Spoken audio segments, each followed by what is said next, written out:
the more you realize how much your inner blockages fuck you up, the more you start to uh, realize how responsible you are for removing them in the first place.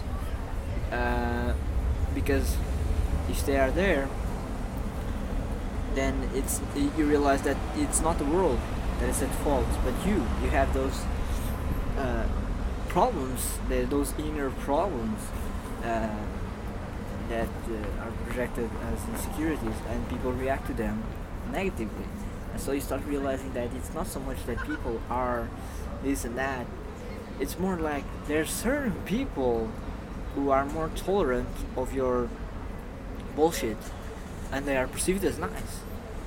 Now those who don't, you perceive them as being mean. They're reacting to your weaknesses, or they're projecting their own weaknesses upon you. But why they're doing it in the first place? Because they're not doing it on everyone. You know, you realize that even the meanest fucking person respects someone. Why that is? Because she doesn't seem threatened by that person, because there's no front. And this is just a theory, right?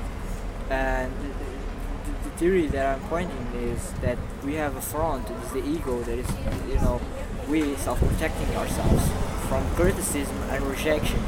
And this the same front that we put on causes us to be rejected. So we put this front in hopes of not being rejected, and we end up being rejected by it, by having this front in the first place.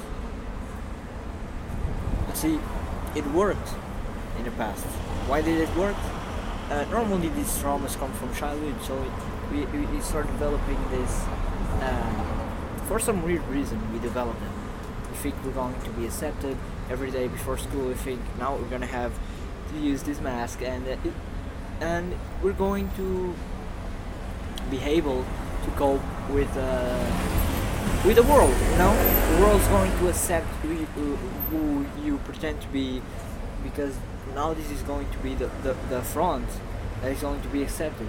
Every day you change the front, and you're a new mask, and you're discovering what is accepted and what is not accepted in your perception, because your perception is also skewed. You don't really know what is accepted or what is not accepted in a very clear way. You have a skewed perception of what it is. It's impossible to really understand what gets accepted out there. And so you put these fronts that are not really you, and you try one each day. So you add up layers and layers and layers of baggage that is not you. You are like an onion, and you have to peel the layers, peel back the layers, and discover who you really are. Getting to the core is not an adding; it's more like a deletion of unnecessary baggage that you had added throughout the course of your life. And the more the individual feels not accepted by society, realize that not feeling accepted for a human being with the social brain that we have, it's very hardcore. It's something very really hardcore. So these fronts, we put them out of despair to be accepted, and the fear that causes the trauma to be there in the first place is embedded in your core being. So you become your fears. It's like you are the insecurities.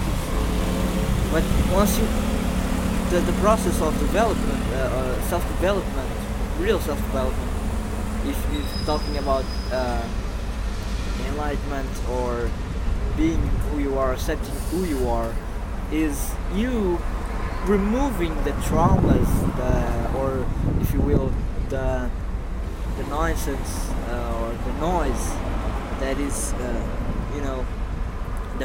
the masks, is removing the masks day by day, every day, and getting to the core. And how you do this? You put yourself out there every fucking day, every single day. You put yourself out there, and this is the only way you can actually become who you are. It's time and progressive desensitization, and there's no other way. You have to really go through process of progressive desensitization, and maybe there's also